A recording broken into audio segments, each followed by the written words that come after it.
let's start with, and we're not going to make this the Adam show. I'm not going to do it. I refuse. But we could. No, it's not happening. It's not happening. But since we have you on, and it's the first time we've been able to have a guest on, and you've got a book coming up, and you've got a fun little history. Let's just introduce you real quick. Who are you? What do you do? What have you done? I like looking at old pictures of you online because I think it's funny. So talk to us a little bit about who you are, Adam. I mean, the old pictures kind of. They're great. They kind of sum it up perfectly. I was a child actor. Yeah. Who then, had the nerve to go and get old. Yeah, it happens. My phone stopped ringing. And I've done on the road to on the path to writing my first book, I did probably just about everything else a person could do in entertainment. Yeah. I wrote screenplays, I produced movies, I directed music videos, I did stand-up for a whole bunch of years. Definitely don't recommend that. Yeah. And then the book came about because I was developing the same idea into an animated pilot. I wanted to do a cartoon. Cool. Which is still part of the eventual game plan. And because the cartoon was very heavily narrated in Cyrus's head, a friend of mine was like, honestly, you should just try writing it as a book. And writing a book had been something I had been wanting to do. It's something I had tried when I was younger and wasn't very good at. So I took the first scene of the script I was working on and I wrote it as the first chapter of the book. And then I just didn't stop until I was done. Can I tell you how many times I've tried to get rid of those old pictures on IMDb? It will never happen. Like at one point I was paying for the account to keep the current pictures up there and they were like, no. That's awesome. I stopped paying for it. Good. I stopped paying for it. And my manager was like, all right, can you send me these, your new pictures? Because we got to get rid of these old ones. And I'm like, yes. Wait, did you say new N-E-W or nude N-U-D-E? Both. They were the new nudes. Okay, because I was going to say, I have to go look those up now. Adam Cagley nude. I haven't done that yet. So do you have a page on Mr. Skin? Is that what it was? Mr. Skin?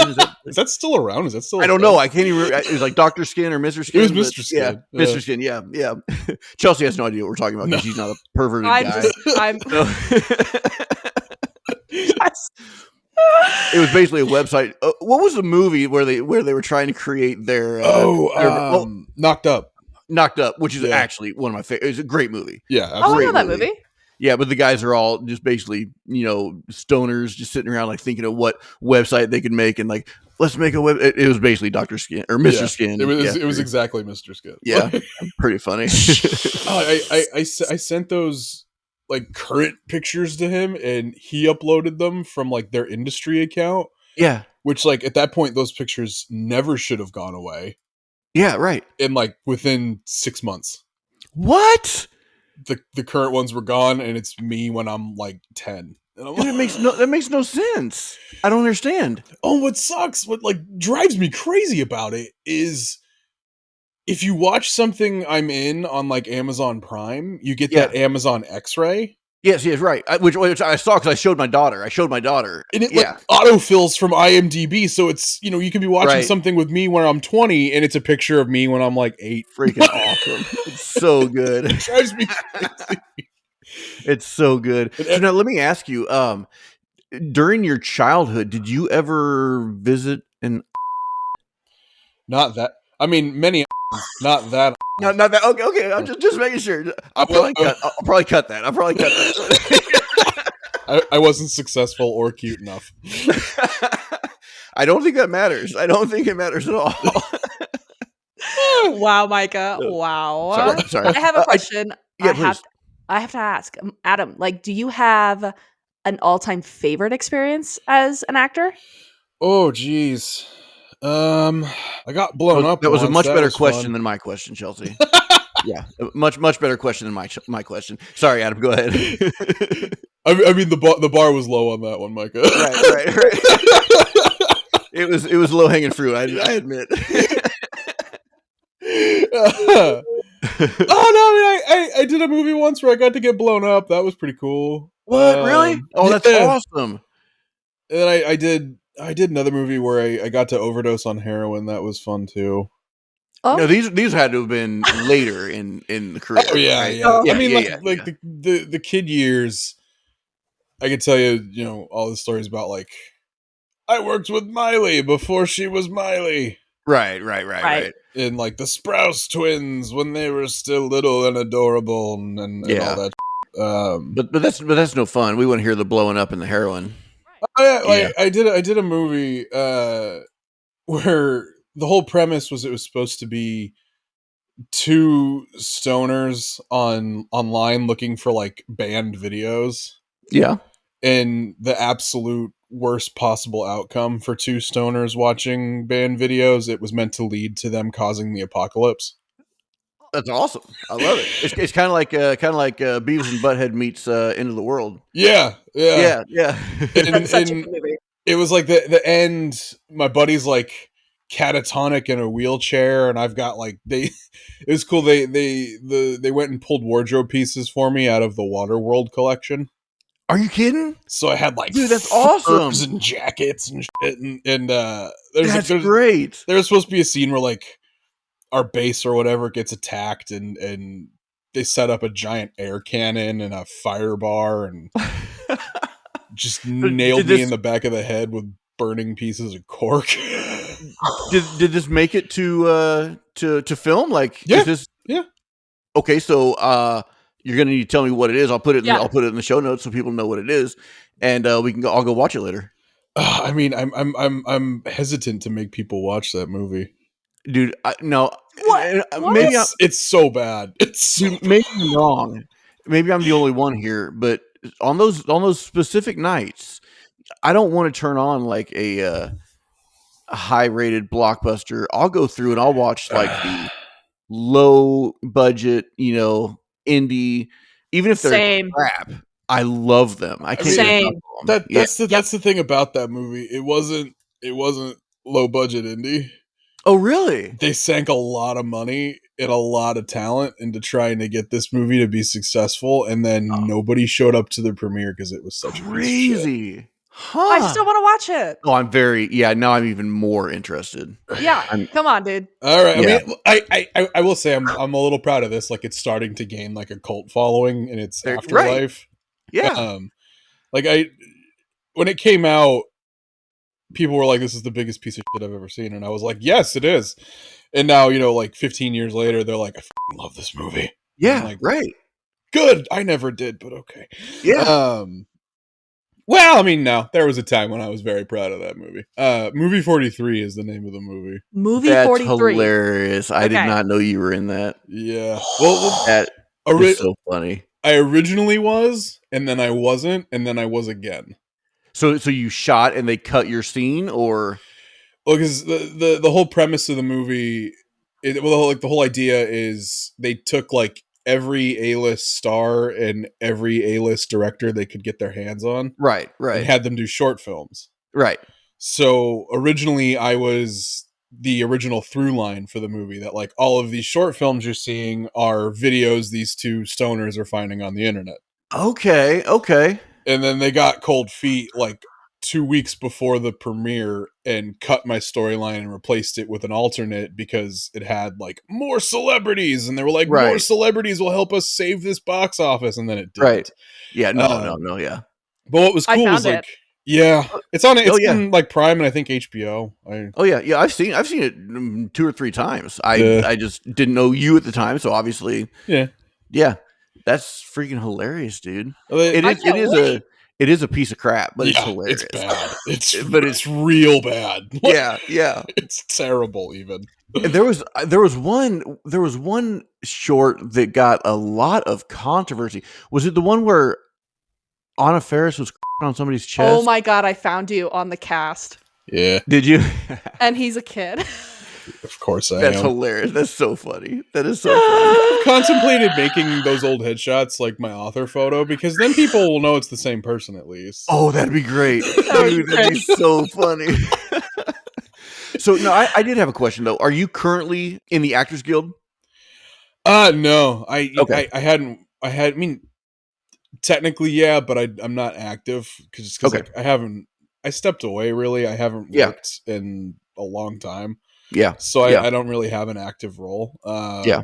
But yeah, I mean that's as easy as making a phone call and being like, "Hey, put me back on the lists." Would you Yeah. go back? You know, I don't have an agent anymore. I mean, I have a commercial agent, but I don't talk to him often. I have a talent manager out of New York, and it's like for specific things, yeah. Mhm. Oh, Because I really I don't have much interest in it anymore. Like as I've yeah. gotten older, it's kind of like part of it's been lost to me. Like it's been so long since I've really done anything that I don't really have like the drive or like the pull to go back to it. But for certain things, like he sent me an audition this week that was like, all right, it's one line and it's a cool part. I'll do it. Cool. Or like That's awesome. that movie that's coming out about like the first weekend of SNL I don't know if Oh, that like I don't know if I've Jason seen that. Reitman's doing. Uh-uh. I know that like they just put out the trailer for it, but like Okay. I read for John Belushi in that.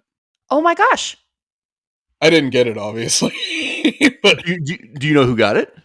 oh no, yeah, he's on the poster, and I'm not mad Okay. about it because he looks like Belushi. Awesome. That was Well, my that's big cool, thing though. when I was reading That's it. I was cool. like, I don't look like Belushi at all. Yeah. Yeah. I was Dude, like, that's awesome though. Man, now I'm interested because like that was when that was when SNL was. Yeah. I hate being Yeah. one of those curmudgeon-y kind of people that SNL was better back in it, but it was better back It in was. the day. I mean, yeah, you're not wrong. Yeah. Mhm. Yeah, it's a gigantic pile of political crap now, Poop. and Yes. I can't stand it. Yeah. So, anyways, topic of discussion for today. I want to talk a little bit about how to find your voice as an author. I think it's pretty good that we bring you on because you had so many experiences in other facets. Yeah. But what drove you to obviously creative? You're very creative. You said you started wanting to do the anime or the animation. Mhm. What drove you to actually start creating your own stories? And then question B, how did you find your voice? Did you just bam come out and I know exactly what I'm doing. I know how. Obviously, you didn't. So No. walk us through that. How long have you been writing for yourself and that kind of thing? I mean, really, honestly, since I was a teenager, Yeah. I tried writing my first novel when I was like 16 or 17. As we all do. Yep. It was, I mean, as everybody's, it was Yeah. garbage. Sure. It was hot garbage. Except for that one Christopher Poloni. Oh yeah, you got it. Oh yeah, Yeah. Yeah. Aragon? Yeah. Yeah. When that Joker came out with that and he was 16, I was like, mother. No, but there That- was actually he had an editor creative edit most of his work in believe that that, first book. Yeah, Yeah. that makes sense. Yeah. Yeah, it makes sense. I remember that because I remember seeing him as a kid and being like, oh, well, 16-year-olds can do it. It's fine. I Yeah. got this. Yeah, Exactly. You can totally do this. Yeah. I was traumatized. I was like, so what if I can't write like that right at 16? Right. Yeah. Right. And that's the damage that kind of stuff does. Because I mean, even because I think I'm a little older than both of you guys, but when I saw it, I was like, "There's no way he wrote that. He had to have had that either ghost written or like you Yeah. said, the editor actually went through it. And not to knock on him, 'cause I think he's pretty successful. I think he's become a really Yeah, really he's got a cult successful author. following for sure. Yeah, yeah, but it's just like looking at your influencers on Instagram or your bodybuilders in your bodybuilder magazines. It's like, man, it creates this expectation or this unreachable height, and it's I just think that's so damaging. It is. It's really Yeah. damaging. I went many, many years thinking that he had gone through and written this, and I had no idea that he had significant help in having the first book republished Yeah, and all of that. And then once he got older, he was more obviously hands-on, but because he had a bit more of a grasp with storytelling and the narrative and all that, as Yeah. we all do, our craft evolves. Like, you cannot just whip that book out first time. That is not right, no. right. I tried doing like a steampunk pirate adventure novel thing, and Love Love it. it. I was like, I'm gonna take people I know and make them the characters.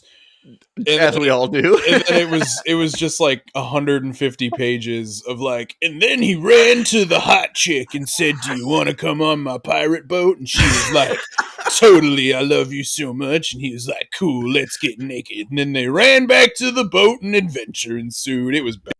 That was freaking hilarious. We had a little bit of a hiccup there with technology. Technology sucks, but steampunk pirate love story, obviously. Yeah. If we can call it that. I mean, it's a romantasy. That's what it is. Yeah. I was ahead of my time on that, if that's true. You really were. You really were. When did you discover that you had a voice, or do you think you have one yet, or are you still working on it? I mean, I when I really think about it, I think I just completely stumbled on it. Yeah. I think it was a matter of like Cyrus was the right vehicle to find it, because as soon as I started writing Cyrus, it was, I mean, it's rough, but it was rough, but it's like it was there immediately. Yeah. And it really, like, all I found that it was just everything I had done, and like every piece of content I had been consuming in like the 30 years leading up to writing Cyrus just filtered out perfectly for that. You know, it's interesting that you use the word filter, because that's how I always try to describe it. Yeah. Is with your voice. You know, even if Chelsea, you, and myself all took the same story, you know, okay, you're going to write about whatever, a sunset. All three of us would have a completely different story. Yeah. Mm-hmm. Right? Because it's all about our experiences and how our experiences filter down into and percolate. I like the word percolate when you talk about that kind of stuff, but percolate into, you know, our own perception of reality, and then that perception becomes, you know, whatever you're telling, and that becomes your voice. Yeah. And that's why I think it's so special, and an author's voice is so special, because the only time you're going to fail, I think the only time you're going to fail is when you're trying to emulate. And I mean, emulate is not necessarily a bad thing, but when you're trying to copy, or when you're trying to write specifically for this specific reason, a trend or anything like that. And it's not your, you know, it's not your voice. You're forcing it, that kind of thing. So yeah, I think the filtering from personal experience, I think that's really where, you know, where author voice comes from. Mm-hmm. And that's why I think, even circling back to, I think it was our last episode, we talked about what it means to like read or consume entertainment prior to even writing your first story, and what that means, and whether or not you should be reading while you're writing and stuff like that, which Mike and I both agreed, we're like, we don't even have time to read right now, but we do like being able to consume that entertainment prior to even writing your first story or writing that book, that project, whatever your dream is. I think it's really essential, so that you do have a grasp of what does work, what do you enjoy, what tropes stand out to you, for you, Adam, like, you have a really highly sarcastic character that is just, he's like halfway partly deranged, and it's hilarious. It is awesome. It is, but it's totally you. Like, talking to you now, it's like, it is 100% Adam. Yeah. I had someone describe him as like the Monster Hunter version of Deadpool, and I was like, that's not what I was going for, but yeah, that works. Right. It honestly is the truth. Yeah, Deadpool is something that I immediately thought of when I was reading it. Yeah. I mean, it's like Cyrus is just like the parts of me dialed up to 11, which made him easy to write, but it's also like, you know, all those years of just like downloading information from the things I was watching and the things I was reading. And like, I still read when I'm working on things, just because like, if I start to get frustrated or stuck on something, I'm like, I'm going to go read. Yeah. And I'll read for a couple hours and then be like, oh, okay, that's how I can fix that. 'Cause I mean, it's like, even if you don't know that you're processing it in that way, you're developing an eye and an ear for it. And I come at everything I do from the fan's perspective first anyway. It's like, I'll write something and then I'll read it back as if I'm, you know, some dude waiting desperately for the next Adam Cagley piece. Right. And if I don't like it, then I'm like, all right, well, I'm going to gut it and change it all. Right. Yeah. No, that's really good. Also, do you delete your work? I just copy pasted into a second document in case I'm keeping it. I was going through the first Cyrus Stone sequel and decided I had a better idea for the ending, so I cut about 160 pages from the ending. Holy cow. And I'm like, Oh I'm my just going to gosh. start this ending all over again. This is going to be way Yeah. better now. And I haven't deleted them. They're in a second document, Yeah. just in case I Right. decide to like splice the two. But I don't know. I might delete them. See, I'm pretty extreme when it comes to that. Me like too. if I write something, and it could be like 50,000 words. Yeah. I'll be like, yeah, and then all of a sudden I'll be like, nope, bam, Yeah. delete. I it's just will like, delete. Yeah. But then maybe even years later, I'll come back and be like, why did I delete that? Exactly. That would have been. Now I have the idea, and now it'll work. Oh, I was debating it because it's like the new idea I had for the ending, I could have incorporated into the existing ending. Yeah. And just like heavily edited it. But I was like, it's probably going to be faster and easier if I just start all over. Right. Yeah. Now, I don't know if you guys struggle with this. I struggle with this. Maybe going back to an old piece that you'd left to rest, and then you start from the beginning because you want to, refamiliarize yourself with it. And so you start from the beginning, and you end up editing while you're refamiliarizing yourself with it. So it becomes a whole new story by the time you get to the. Mm-hmm. It's just like that. That's brutal to me. Like that fantasy novel that I keep, working on. Yep. Telling Chelsea about. It's like every time I start it, I go back to the beginning. And I know that's like rule number 1. You don't do that. Finish the story. Yep. And then but like, so that's a bad habit I have is going back and picking something up that I haven't touched for a while, and just rereading it from the beginning. And I never get anywhere because by the time I get to the end, I was like, yeah, that was great. All right, I'm going to go. I'm going to do something else now. So I just end up reading my own stories, but never end up finishing them.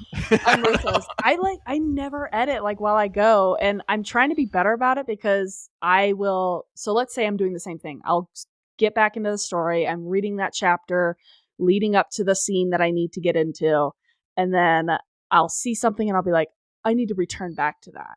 Yeah. But my bad habit was I never would leave any notes for myself.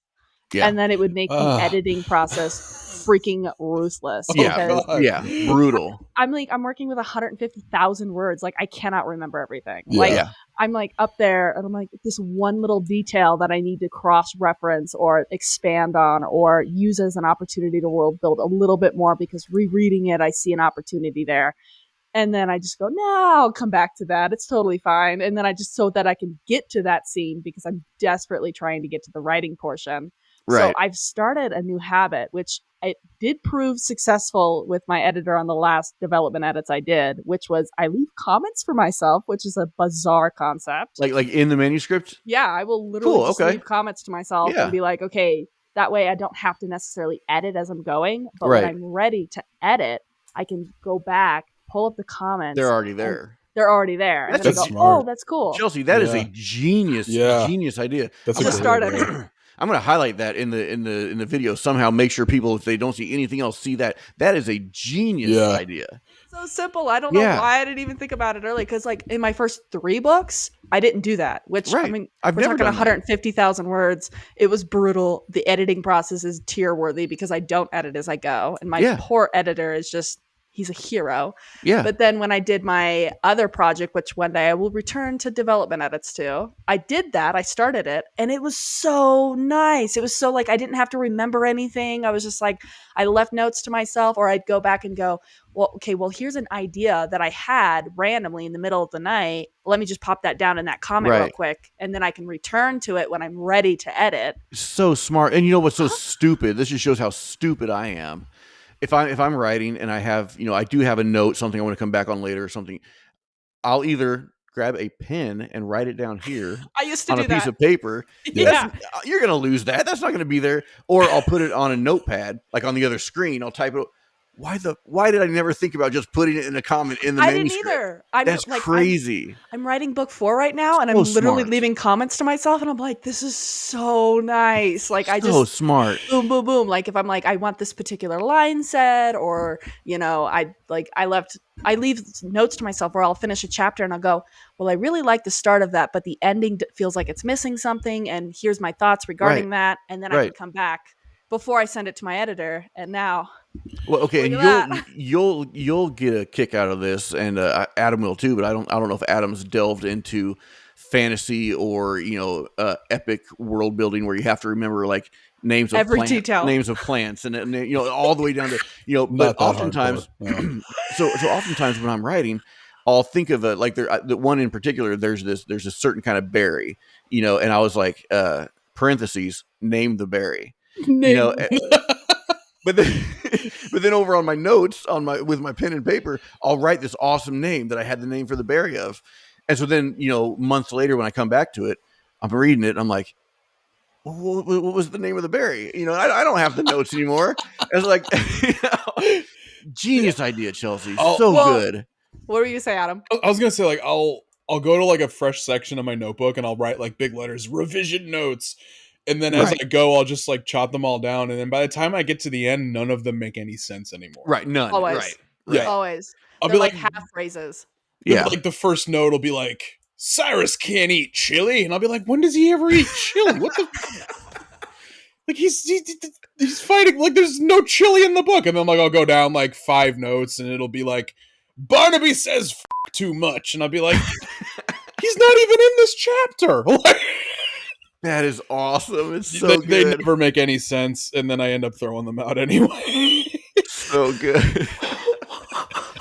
Man, I'll tell you what. I just genius move there, Chelsea. Yeah. Kudos. Well, yeah. I'm gonna start doing that. No kidding, it's right? so nice. And what I was gonna say was that naming stuff, I cannot move past the sentence until I've named the item. Like I'd be there for years. Oh God, yeah. I couldn't do that. Oh, I love naming stuff. I love creating stuff like out of the blue, right? Things that don't exist in our real world. So that's very, like, for me, when I get to that portion, it's really fun. But sometimes you're like, even if you're in the dead set of like the most intense scene and you're like, you have to introduce this freaking rodent that doesn't exist anywhere else, and you're like, stop. Wait a minute. Like there was a a song that starts like that. Stop. Wait a minute. What is that? You're thinking stop, collaborate, and listen. That's the song. No, I wasn't thinking of that. No, I thought it was like Pharrell or something. No, I know that one. I know that one for sure. But okay, so on the topic of naming, does anyone else like? I don't know. I don't hate it. Whatever. It's whatever. People have their own processes. But when you see someone who's named a character, and it's like a completely normal name like Tim, but they changed the I to a Y. So it's fantasy. It cracks me up. I think there's a fine line with that. Like the Tim thing, I've seen it done before. And it ticks me off. It's it doesn't tick me off because I know that different people's with like creative an accent over the M and right. It's like no dude T for some reason. It's still Tim. I don't care what you do with it. It's still Tim. Just call him Tim. That's something that drives me crazy about George Martin. You get like Tyrion and his friend Bill or whatever. Right. He has a tendency to go real normal out of nowhere with names. Yeah. And that can change the spelling. Right. And I think, a lot of, especially in fantasy, all of it. And I don't care who you are. If someone, even a successful author, most successful authors will give credit where credit's due. Mm-hmm. I have seen some saying, "Oh no, I've never been influenced by that." But I don't care who you are and what level of writing you are. It all trickles back down to Tolkien. Oh yeah, it really does, because he created all his own languages. Mm-hmm. He created all his own worlds, all his own moon cycles, calendars, all that kind of stuff. And that's where we get modern fantasy. Yeah. And so it just cracks me up when, like Martin, he had Therion, and then I'm not feeling very Tolkienish today, so I'll say Bill, know. I get lucky because like whenever I have something weird and monstery to name, I just open Google Translate and start throwing random words in. Absolutely. Yeah. So like there's the exorcism scene in Hunter of Evil where they're yelling Vilis Cullis Daimonium. Yeah. It literally in Latin translates to "fuck off, demon." That's awesome. That is so good. And Cyrus even says at one point, he's like, I think it translates to this. It's exactly what it translates to. That is so funny. Because when I was formatting it, one of them didn't come out right, and you're like, oh, hey, you need to fix that. And so then I went and looked at it, and I was like, I wonder what that means. Yeah. That is hilarious. I mean, like even then, there's a section, there's a chunk in the second book with some equally like nonsensical magic-y bullshit where I just went and translated like random curse words into Gaelic. That's awesome. That's amazing. That's awesome. It's just like my little Easter egg for myself where I'm like, yeah. nobody's gonna know this. This is for me. This is fun. That's hilarious. Well, And that's one- there's that chunk at the end of Hunter of Evil where he's like trying to remember an incantation and it comes out like green chalupa sauce. Like he doesn't. And that's one thing I loved about Cyrus is like, and you told me this when I first got the manuscript. You're like, hey man, sometimes he misspells things and sometimes he gets things wrong, but like we can't correct that in the book because that's what he, and so it's like, oh man, I hope when people see it, they don't think there's a bunch of typos. It's like, it's supposed to be like that. Yeah, no, he's an idiot. Yeah. Cracked me up. He's the Deadpool idiot. Yeah. He's God's perfect idiot. Yeah. Oh, that's such so I good. do love his connection with the turtle, though. That was awesome. Wait for the sequel. That's I can't wait. That was Benicio was a character that I didn't know needed to be in it, and as soon as he was in there, I was like, well, he's gonna be a huge thing throughout the rest of them. he was just such a loud character, and he's just a turtle. He's just hanging out, staring at things. Like no, he was my no favorite. spoilers, guys. No spoilers. It comes out soon. I don't want people. Okay, I'm sorry. Comes out. I mean, they can know that he exists. They don't know what he does. Yeah. True. Micah, what's up? when did you discover your voice as a storyteller? I haven't. I haven't yet. No. I 100% discovered it when I did Urban Legends. It resonated with people so well because they liked, the fact every review I got was like, it feels like you're sitting there talking to me. It feels like you're just sitting there telling a story. Yeah. And breaking the fourth wall. I love doing that. Whether it's in fiction or in my nonfiction. Breaking the fourth wall and it seems to let people in. And I'm just a really sarcastic dude. Anyways, and I'm like that needs to be seen and that needs to be part of it as well. But no, definitely when I wrote Urban Legends and saw how it resonated with people, and they felt like they were just sitting around a campfire hearing stories. I was like, well, yeah, that's what's up. I'm not gonna sit there and try to be eloquent with these. I do that sometimes in Urban Legends where I use This is true. ridiculously long, complicated words or phrases and things like that. But that's all for humor's sake. Yeah. I don't ever want to write anything that does not at least have a bit of humor in it. If I write something that's 100% serious, kill me. Oh. Yeah. I need humor. Yeah. I think everybody else does too. Yeah. Absolutely. Yeah. Absolutely. Yeah. That's so cool. So so the big difference though is I think genres require different versions of our voice. And as you've kind of dived into your fantasy project, have you noticed any shifting in your voice? Like what have you noticed? So I've noticed that I have to hold back the sarcasm a bit. Yeah. But so to make up for that, I put characters in that, like the Rand brothers and, certain characters and certain situations where I can still break the fourth wall and still have that humor and have that sarcasm, because I think, yeah, it's just like, and we've talked about that in horror movies. I think we all love horror movies. Yeah. But I much prefer slasher comedies. Yeah. Over like serious possession movies or something like that. Agreed. Slasher comedies because I love the extremity of both. I love the extremity of horror, but I also love the extremity of comedy and what those two can do together. Yeah. And so I try to put that into everything. The seriousness or the fancifulness of fantasy, but adding comedy and keeping it grounded, even though you have giant gods battling on mountains. You also have some dude that laughs at fart jokes. I mean, it's just good to me. You're selling to your target audience right now. Darn man. right, man. Give me that book now. Yeah, right. It's like, hey, and that's another thing. For those listening, maybe who are just starting their writing, you can't write for everyone. No, you can't do absolutely it. not. Adam's book, I guarantee you, I loved it. Chelsea loved it. Most people will love it. Some people will absolutely hate it and give it a 1-star review and try to cancel him. Yeah. Like, it's just like, you can't write for everybody, and don't ever try, because No. when you do that, then you lose your voice. I try to keep Cyrus pretty uncancelable, but I'm sure someone will find something. Oh yeah, it's funny. My friend Chad, he doesn't like rednecks. He's hey man, I'm a redneck. No, I'm not. But not to the extent they are. right. Not to what most people would consider a redneck these days. No. I'm just a good old boy who likes drinking beer and shooting guns. But my friend Chad and I wrote a book. I don't know, 7-8 years ago, maybe 10 years ago now. And what we did is we thought it'd be fun to go chapter by chapter. I would write a chapter, he would write a chapter, and we'd have to play off the other chapter. Right. So it's really cool because you'd get his voice and you'd get his, but then it'd be like the next thing would be my voice. And so it was a lot of fun. And he's like, he asks me all the time, dude, when are we going to publish that? It's like, Chad, we cannot publish that. There's absolutely no way.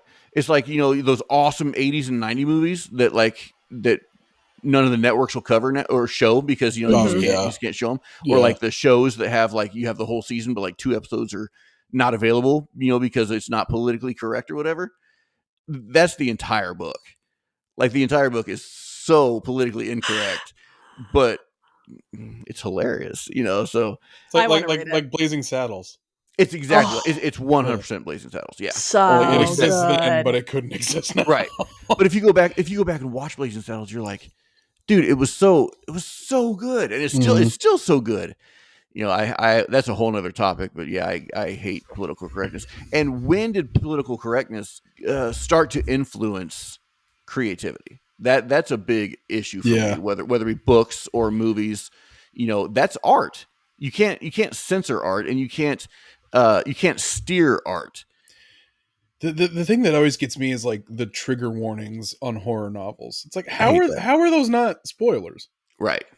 I'm not into trigger warnings. I know that's huge for people. Yeah. I get the purpose, but how is it not just completely spoiling the book by telling you exactly what's in it? Exactly. Right. And if it's a horror book, what do you think you're getting into? Right. Daisies? Yes. Right. Yes.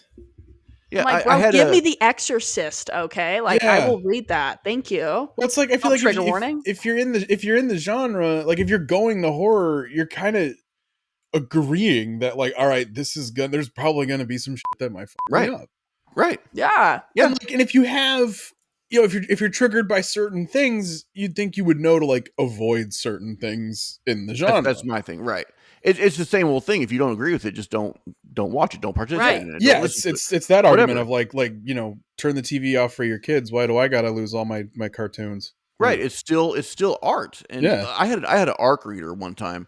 And I won't go into what book it was or whatever, but I sent out a ARC campaign for this book, and everybody sent things back. Okay, thanks. Whatever, good book. Whatever, left the reviews. I had one person send back and say, "Sorry, I couldn't read this, and I really think you need to have a trigger warning for XYZ in this because of whatever." I said, "Oh, okay, thanks for your time." In my mind, I'm like, it's a horror story. Yeah. Can I get a trigger warning for possession? I can't even remember what it was. Possessed, thank you very much. I think it was one of the Autumn Tales. But one of the stories in the Autumn Tales had something that she didn't agree with, so she's like, put a trigger warning on it. No, get out of here with that crap. Don't censoring art of any medium really bothers me. I can see where. And I only speak up because I know people are going to come for us. So I'm gonna speak for the people that will come for us. But I can see where in a dark romance, some of them have trigger warnings, some of them don't, because some of the freaking content they cover is, I'm like, you are deranged. But all the power to you if that's what you want to read. So I can see where in some extent they have trigger warnings for that, because some people aren't very comfortable with some of the things explored in dark romance, but there's no outright. But why are they reading dark romance if they're not comfortable reading it? There's sub-genres of it. So there's okay, I'm going to say there's and then there's not, but they were not going to cover that in the blurb. And so I can see where dark romance authors might want to do trigger warnings. Again, I'm not totally into them. Again, I don't think you should censor art. I'm anti-trigger warning. If you're picking up a genre, you know what you're getting into. Right. Do your research, okay? But I know those people are going to come for us, and I could see where they would want to put those. Well, but here's my thing. Like I read a book a couple years ago, didn't read it, stopped it, DNF'd it. And I won't say the name of the book because I think everybody probably knows it, at least in the fantasy realm. But it was pitched as a dark fantasy, whatever. And I was like, oh, cool, it's getting a lot of good reviews. I'll check it out. Bought it, started reading it. There was and things like that, and it was super dark. Like it was kind of like Game of Thrones in book form, but like the HBO Game of Thrones, not the book Game of Thrones. Yeah, it was kind of like that. It was basically all just focused on the darkest things, and there was no light there. Did I need a trigger warning for it? No, man. I just said, oh, okay, that's not for me. Yeah, and set it aside. That's what bothers me. It's like, yeah. I read it. Don't come for the author just because of what they created. Something hit me wrong. I put it down. That's the end of it. That is, so I actually picked up a horror book because I love horror. I devour it all. And I found a horror book that was being advertised on Facebook. And I thought, whoa, this is really cool. It was like Ouija possession status, which I love that kind of stuff. And I picked it up, and we were like maybe 150 pages in. And something happened that really didn't sit right with me. And I read some crazy stuff. Mm-hmm. And I thought, I am not sold on this story idea. Like the scene didn't sit right with me, but it was nothing against the author. I just put it down and I was like, you know what? That was freaking weird. Yeah. It's like, all right. But I didn't need a trigger warning. I didn't need anything weird. Right. I'm not going to come for the author. That was their creation. And a lot of people love it. It's like they serve the purpose when they need to serve the purpose. Like I get if people need them, but it's like I just it's not going to be something you're going to see on my books, because I mean if I were to put the trigger warnings for Hunter of Evil at the top of Hunter of Evil, you would know how it ends just by reading the trigger. Exactly. Yeah. And I'm not going to do trigger warnings either. I'm going to tell you, it is dark, epic, and high fantasy. Yeah. If you cannot understand that this will be adult content with very mature themes explored, this book is not for you. This is not for you. And I guess it's different, a little bit different in movies, because you can kind of get a sense of what you're getting into because there's a rating system. Right. What do you guys think of a rating system for books? I mean, I don't think that would never happen because it'd be way too across the spectrum. But I mean, that's a pretty strange idea to have a rating system for books. I don't like that we have a rating system for movies. Yeah, I mean, I'll tell you, I think the rating system, the idea of a rating system for movies is okay, but the way it's set up and what falls into what category, that makes no sense. There rather needs to be a lot more ratings or none of them. Right. Because yes, I agree with that. You say once, it's PG-13. You say twice, it's R. Like right. Yeah, makes zero sense. I show somebody getting stabbed with no blood, it's PG-13. I show someone getting stabbed, they explode like a balloon, it's R. Right.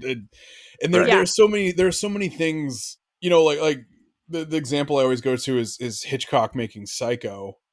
They told him they weren't going to release it because he showed a toilet flushing. What? Yeah. He wasn't going to get the seal to release that movie because there was a toilet flushing. Yeah. And his quip was, should I go to France and I can have her use a bidet? And they were like, okay, fine, you can leave the toilet. But it's also like the shower scene. They weren't gonna. They wanted a million cuts to the shower scene. Right, the shower scene was and he left it completely intact and told them he did it, and they never noticed. Yeah. It's like the having the few we do. I mean, especially like there wasn't an R rating for a long time. It was G, PG-13, and NC-17. Right. Mm-hmm. Right. Until you got John Voight's Midnight Cowboy was the first NC-17 to win Best Picture. Yeah.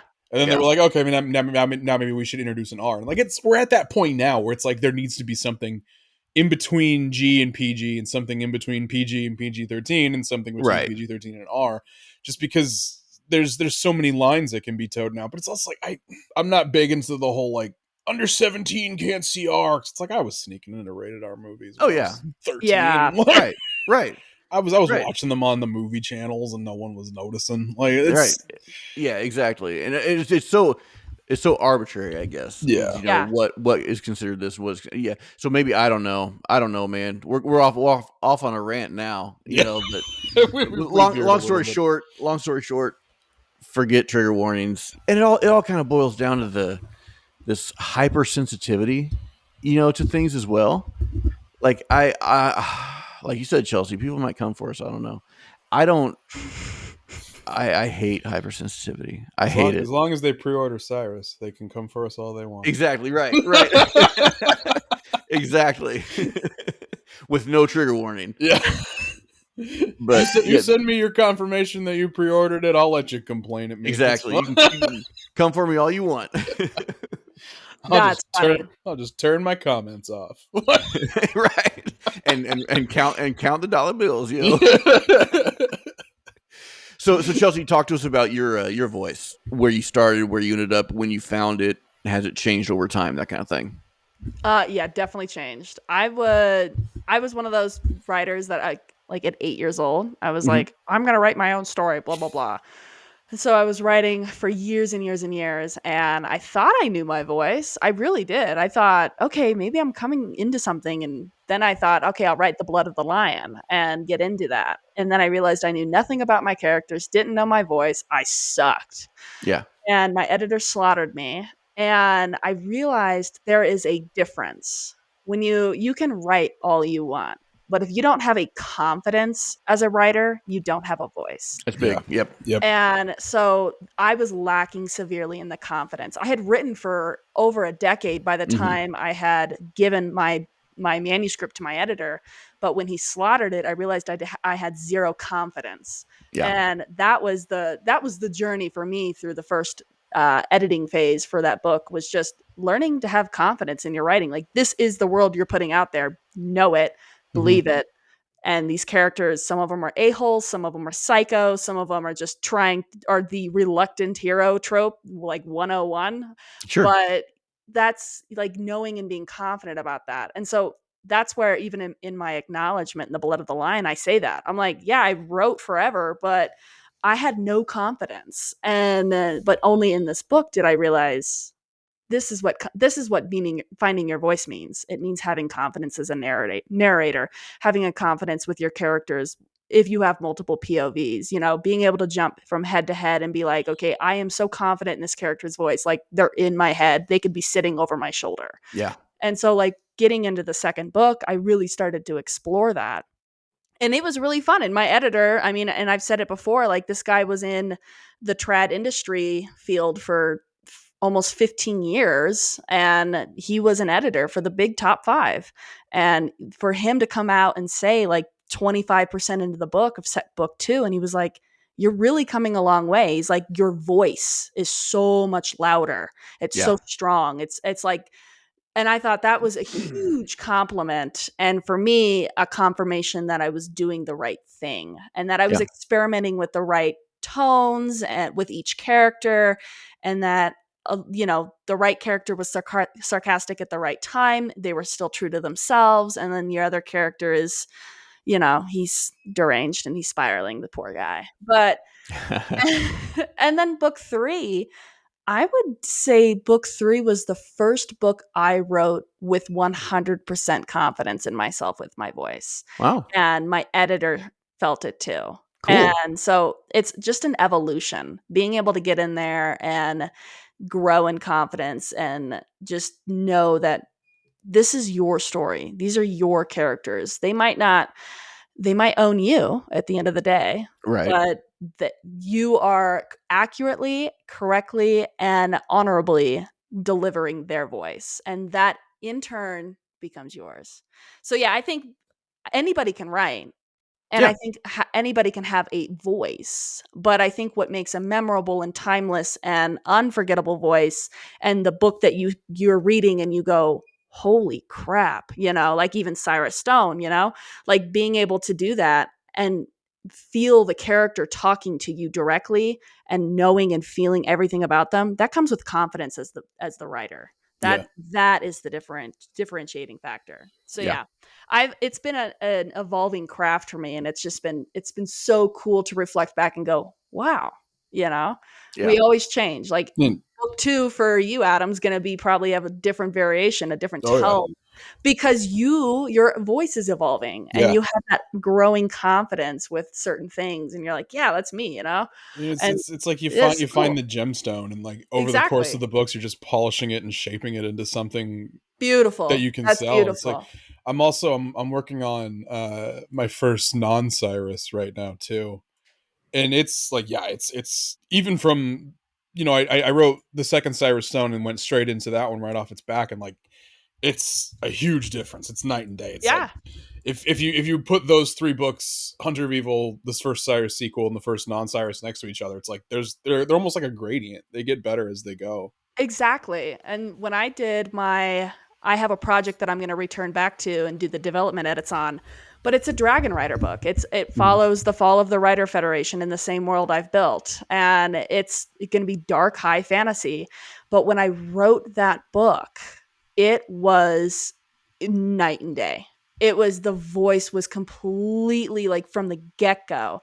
And that was what was so cool is that was probably one of the most confident projects I've worked on thus far, getting into it, and the characters just immediately coming to life, and they're so loud and they're so bold, and they're freaking unhinged and sarcastic when they need to be.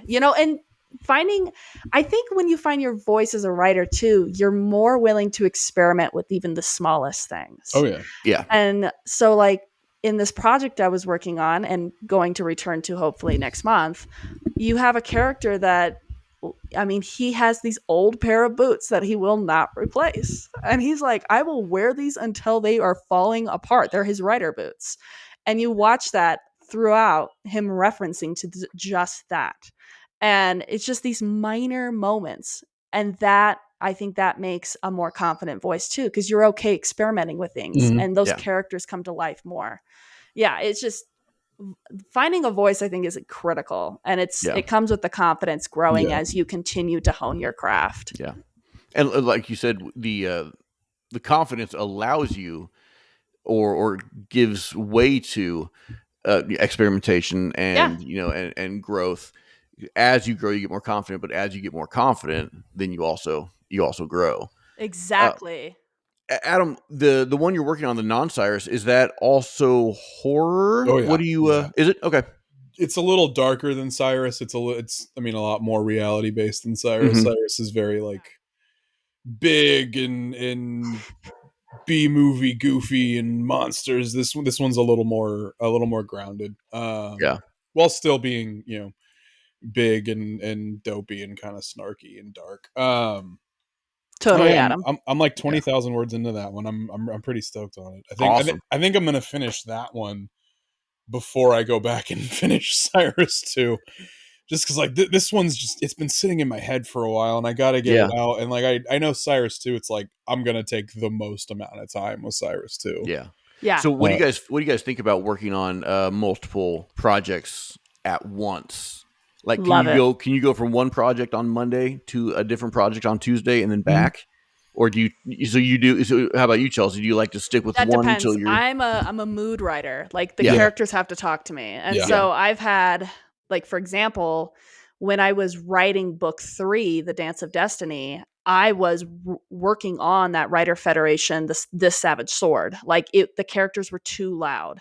And so I was Hmm. alternating. I was Yeah. jumping back and forth. It was easier for me because I was still in the same world, but, like, it really depends on the voices of the characters. Like, right mhm, Yeah. now I'm writing book 4, and Morai is so loud in my head, I, like, literally can't think about anything else, Yeah. despite wanting to do other projects. Like, I have 3 other projects that I've started that I would love, love, love to return to. Yeah. But Morai, I'm like, I don't think I'm gonna even stop until Morai's storyline's done. Like, Yeah. he's too loud. Crazy. Yeah. yeah, Yeah, I'll go in and I'll write one thing. I have noticed that when I leave a project for a different project, it's harder to get back to that original project. Really? Yeah, very much harder for me. Yeah. And I don't know if that's just the way my brain works. Like if I start something, I want to complete it. Yeah. yeah, And so if I start something, but then I'm just like, man, I'm not feeling this right now, or man, like you said, somebody else's voice or somebody else's plot or somebody They get else's loud. storyline gets loud, and I want to jump over here. Coming back to that other one that is difficult for me.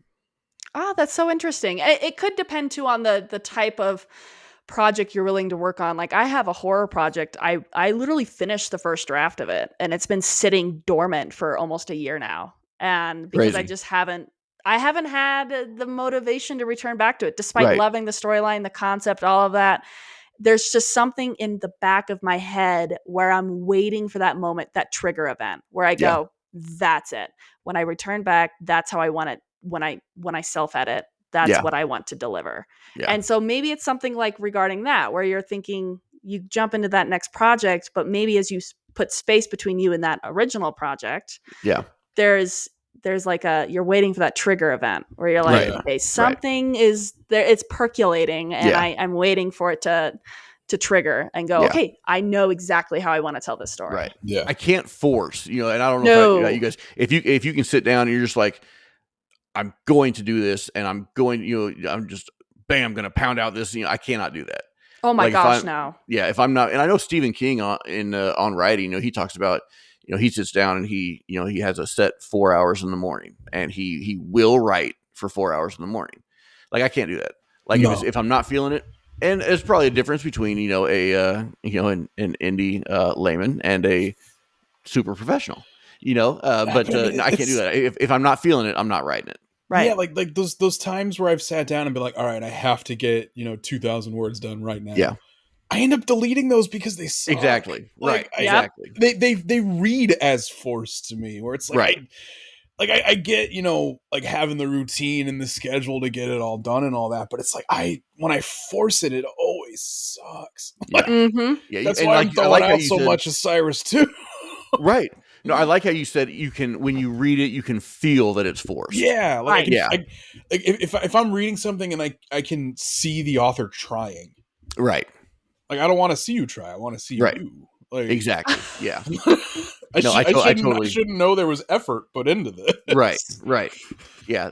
That's a secret that we want to keep secret. Yeah. As far as the readers go, there is no effort. This was super simple. Yeah. Yeah. Yeah. It's the same as like when I'm watching a movie, I don't want to be like, oh, they had to try so hard to make this.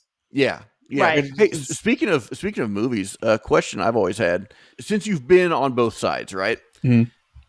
When you watch something, do you lose some of the magic because you know how it's all put together? I mean, a little bit of horror did lose its magic to me, just because like I made so much horror for a while that now when I watch something with like a really crazy kill or a huge effect, I'm usually trying to figure out how they did it.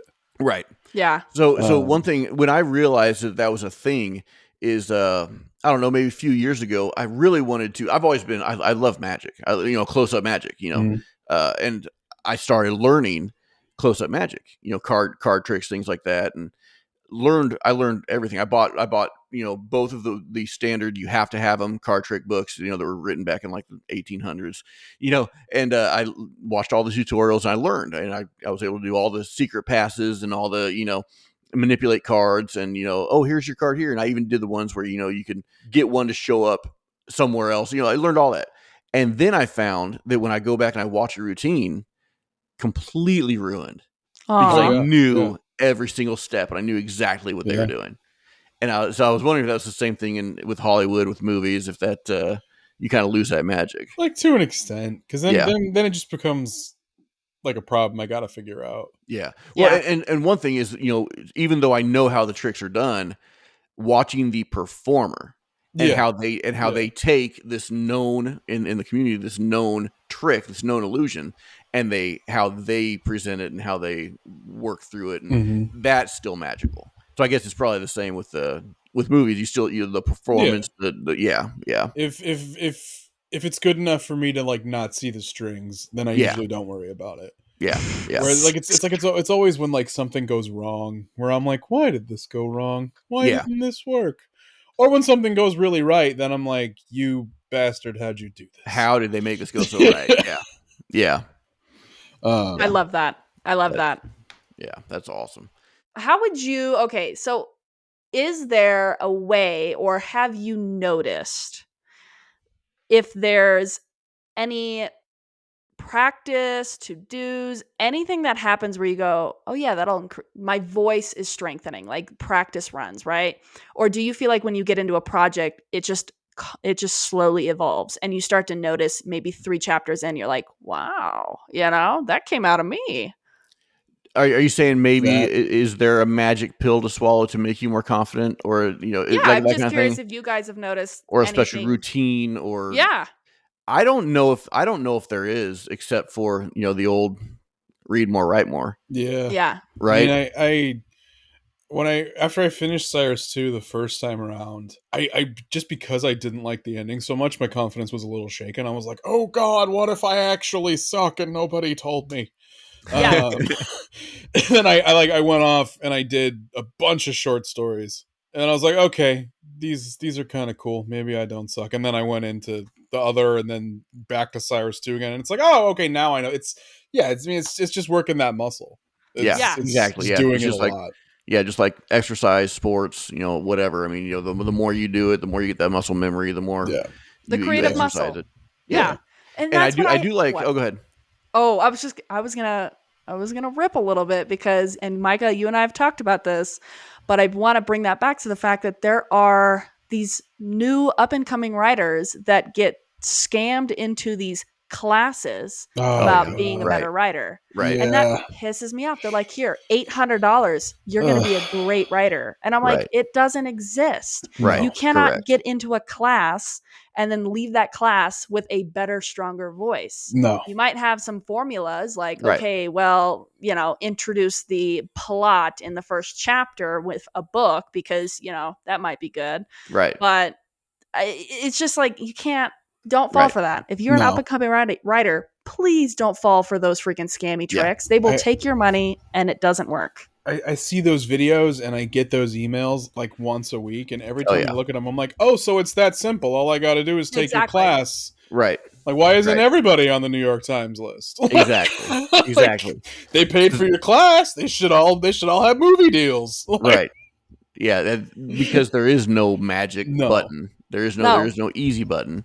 And you bring up a great point, Chelsea. Is that I mean, don't. I think we brought that up in an episode or two ago. We were talking about SEO marketing or whatever. Yeah. It's like, but same principle. Don't pay for that. Yes, No. there are structure lessons and grammar lessons and things like that. But when it comes to the creativity and to the author's voice, there's no class for that.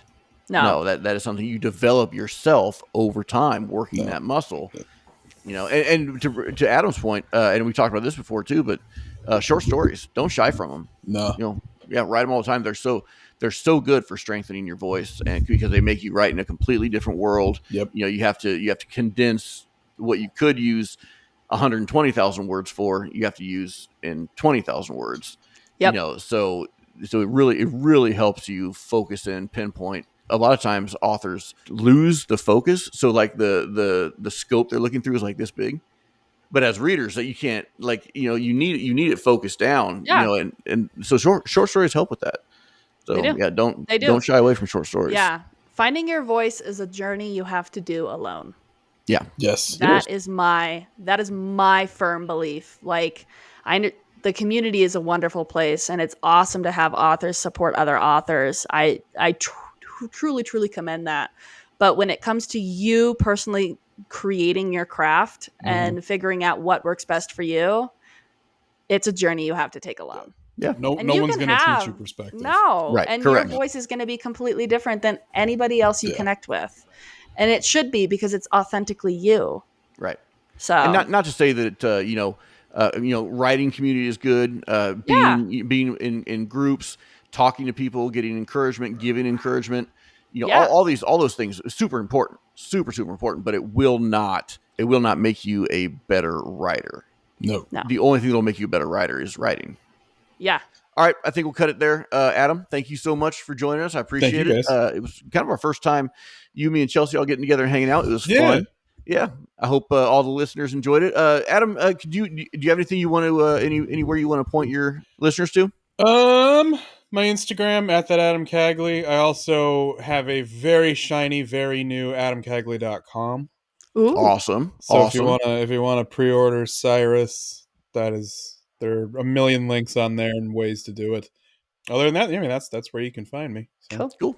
Awesome. Well, we appreciate you coming on, Chelsea. It was a pleasure as always. Always. I'm glad that your birds and dogs didn't bark too much this episode. Mine just did. So, Well, mine did. You didn't hear earlier? Oh, I didn't hear your dogs, huh? I heard your bird. her. I heard your bird like once.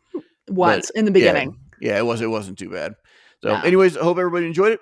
If you did, like, subscribe, all that fancy stuff. Go visit Adam's website and his Instagram. And until next time, later. Later. See ya. Good night.